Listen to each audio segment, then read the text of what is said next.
Hello, hello. Good morning po everyone. Ito guys, nagdidilig po tayo ng ating mga halaman. Pati mga puno po ng saging guys, ating kailangan natin diligan. Kasi hindi nila kayang masurvive ang init ng panahon natin. Ayan.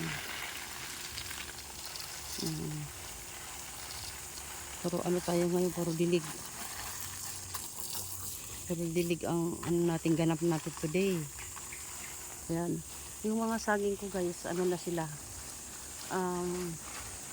Bali, limang puno na po guys yung may mga bunga. Ayan o, aywan ko lang. Didiligan natin guys para hindi mabansot.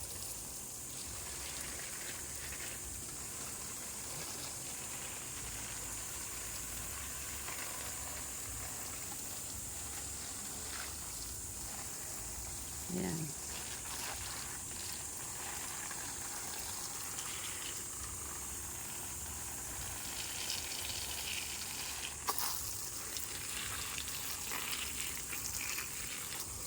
Kawawa naman sila.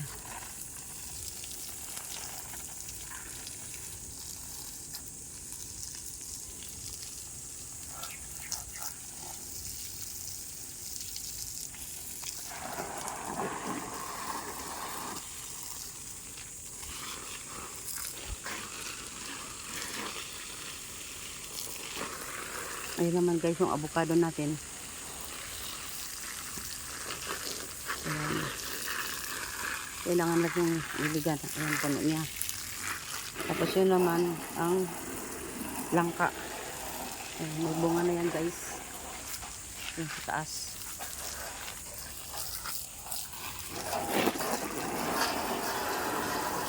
Ayan guys, so. Ayan mga bunga guys. Nakita niyo ba?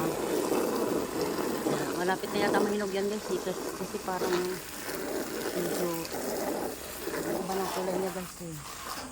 Ayun ko lang. Ito naman guys ang ating calamansi. Ayan. Kailangan natin silang bisbisan para may panlaban sila sa init mamaya. Ngayon nag-uumpisa na ngayon ang kanina pa lang guys, umaga pa lang eh. Sobrang sakit na ng init eh.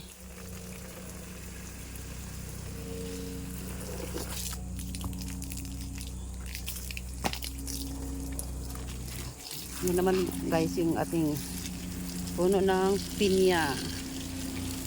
Ayan po.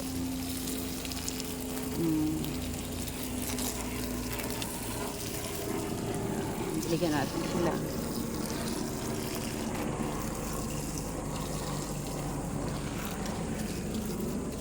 Ayan naman guys yung ating ashitaba. Ayan. Gamot po yan guys. Herbal po yan. Marami pong sakit ang pinaglulunasan yan. Okay. Ayan. Snake plant. Aloe vera. Ito naman ay cactus. Ayan, cactus. Okay. Ayan naman guys ang ating orchids. Ayan.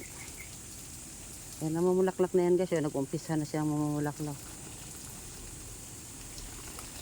Okay. Okay. Next. Ayan.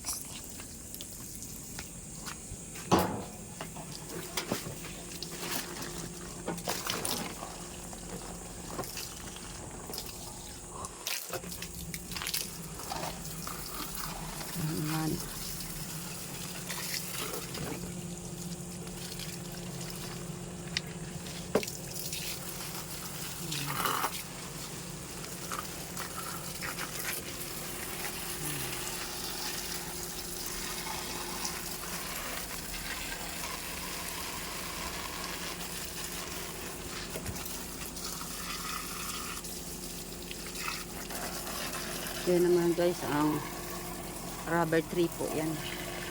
Rubber tree na ornamental. Oh, palaki na palaki siya guys. So, mamarkot uli yan guys para ano, para ma-replanting ko po siya. Kasi mataas na naman po siya eh. So naman guys ang ano, spider plant. Spider plant. Kasi parang spider siya guys eh. Okay. Basta. Wala, didiligan ko lang sila lahat guys kasi kawawa talaga. Para may panlaban sila sa ano. Sobrang init.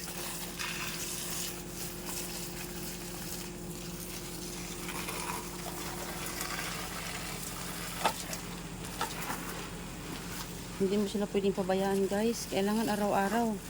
Didiligan natin sila umaga at saka hapon. Umaga at hapon po guys ang ano ko sa kanila pagdidilig. Hindi pa pwedeng isang bisis lang.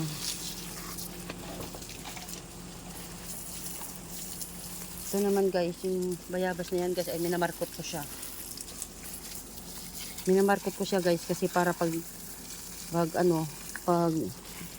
luluubin ng Panginoon na malalagyan ko ng garahe itong ano namin, bakuran, eh may ano, at least meron akong maitanim na lahi nitong bayabas na ito. Kasi yung bayabas na ito guys, masarap po siya. Yung bang malalaki tapos matamis. Tsaka hindi po siya inuud guys, hindi siya nilalapitan ng uod. Yung klase ng ano niya, yung bunga niya hindi siya inuud. Magandang klase. Ito naman guys, yung ang ating tanglad, lemongrass. Ayan. Ayan. Pag hindi yan na diligan guys, nangunguluntoy po yan. Kawawa. Okay. Basta hanggat sa aking makakaya, tutulungan ko sila. Didiligan ko sila hanggat sa makakaya ko guys. Ayan. Yun naman guys, ayan mga ano, alugbati basta. Hayaan ko na silang tumubo dyan guys. Nagugulayan ko na po yan. Kasi itong place na ito guys, for ano po ito. Yung bakura na ito guys, pang ano dapat yung extension yung for garahe po yan. Eh wala pa. Wala pang paggawa eh. Sana loobin ng Diyos na nagpangpagawa tayo dyan para mai-keep safe naman dito yung ano. Yung sikik. Ayan, nasa labas lang sikik. Wala siyang garahe. Ayan. Okay? Okay. Marami pa tayong didiligan guys. Ayan.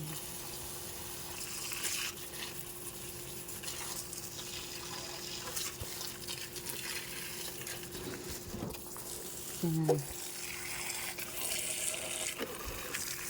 Sakit na nag-init guys, kalamba. Pero titiisin ko na lang. Kasi para madiligan ko tong mga halaman ko. Mamaya guys, umuha ako ng mga alugbati guys, saka malunggay. Magugulay po ako guys. Gusto ko magluto ng gulay po. Timbulang lang ba guys ba? Kasi meron ako doong tawag nito. Meron akong kalabasa. Tapos magluluto ako guys ng bulanglang. Tapos lalagyan ko lang siya guys ng ng sardinas. Ayan, may ulam na. Ito naman guys, ayan papaya. Didiligan natin yan guys. Kasi pagdating ng tanghali guys, agoy, nanganguluntoy na yan. Kawawa. Wala siyang kalaban-laban. Ayan naman, isang puno ko naman ng guys, ayan talagang fight lang talaga guys yung na yan, yung puno ng na yan, tawag nito langka, ayan exposed talaga siya dyan sa araw. Kaya ayan, diligan natin kahit pa paano. Okay, here we go. Yan, ang ganda ng laklak ng gumamila. Beautiful. Yan, beautiful. Didiligan natin sila guys. Ayan. Ito guys, sa totoo lang, kahapon, umaga at hapon, dinidiligan ko yan. So, expect ko kaninang umaga, sabi ko siguro medyo mabasa pa. Hala, yung hinawakan ko yung lupa, yung pinagtaniman ko sa kanila. Wala nang basa guys, tuyong-tuyo na. So sinipsip na ng init yung ano. Sinipsip na ng init yung tubig na dinilig ko sa kanila. Eh di paano mangyari dyan guys pag hindi ko sila didiligan ngayon? Eh di wala. Malalaos na sila.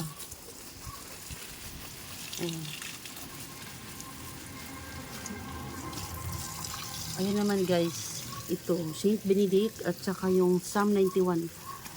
Yung ganyan po guys. Maglagay po kayo niyan guys sa ano, sa pintuan po niyo. Yung prayer po na yan guys, ay protection po natin yan. Maganda po yung promise ng God dyan. So, protektahan po niya tayo sa mga ano, kalamidad, mga lalo na sa panahon ngayon guys. Nasa end days na tayo. So, kailangan double time tayo kapit kay God. Kasi siya lang ang makakatulong sa atin. Wala nang iba. Siya ang ating sandigan. Ayan.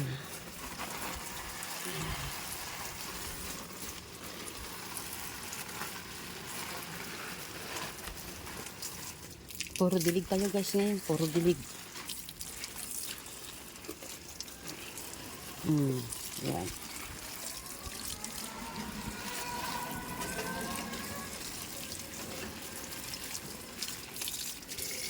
Diligan natin hanggang doon sa kasulok-sulukan. Hanggang doon sa kailaliman. Kailangan ng extra care sa ating mga plant. Kasi wala namang ibang ano nito guys, kundi tayo, alaga natin yan. Kumbaga, part of the family na rin natin yung mga alaga natin. So, ayun.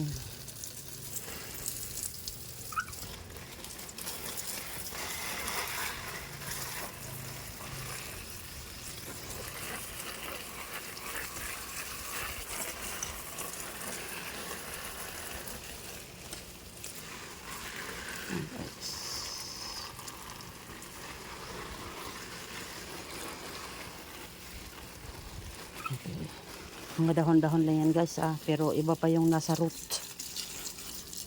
hanggang sa ilalim. Kailangan diligan natin yan, hindi lang ang dahon. Yung sa dahon sinashower ko lang sila. Ganyan ba? Ayan, but it's not enough. Kailangan doon talaga sa pinakapuno niya, punuin mo yan ng tubig. Ayan guys, Chinese grass yan guys. Nangunguluntoy na nga yung Chinese grass ko guys. Pero ano naman sila, laban naman sila sa init. Buong araw dyan, nadyan sila eh. So medyo malakas ang tolerance nila sa init guys. Compared to other plant. Ito, ayan.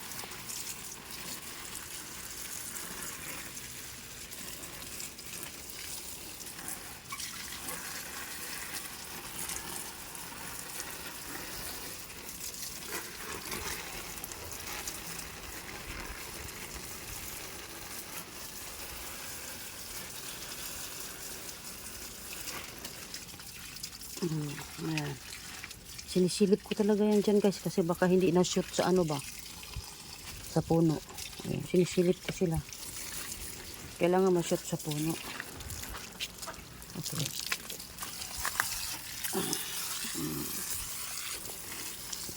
Okay guys, it's a matter of sacrifice talaga ang pag-aalaga ng halaman, pero kailangan natin gawin to kasi wala namang ibang mag-iintindi nito guys kundi tayo, or else mamamatay sila. Sayang ang pinaghirapan mo.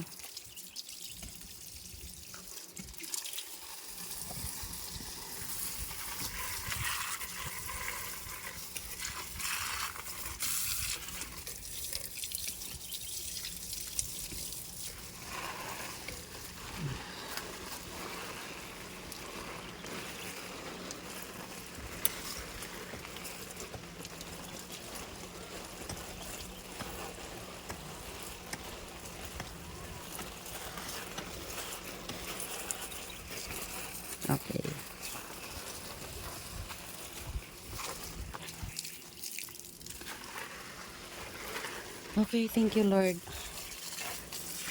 Time is up. Tapos na tayo dito. So, ililigpit lang natin to. Okay.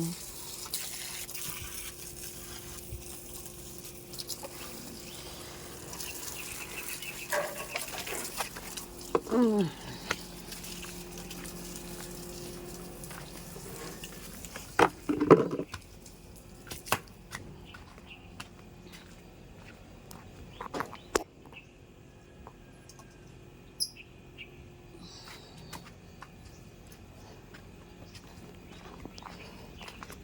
Okay.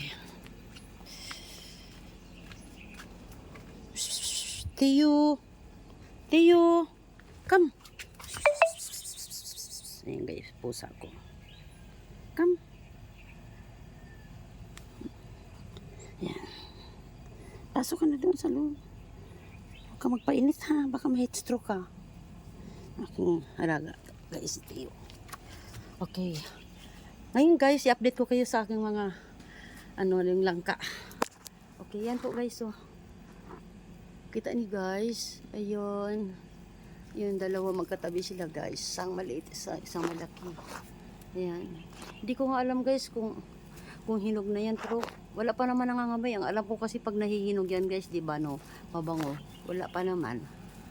Sabi nila malapit na raw yan. Ayun pa guys sa taas. O, maliban dyan guys sa dalawa na yan. Doon tayo bangda sa itaas. Ayun. Ayun. So tatlo.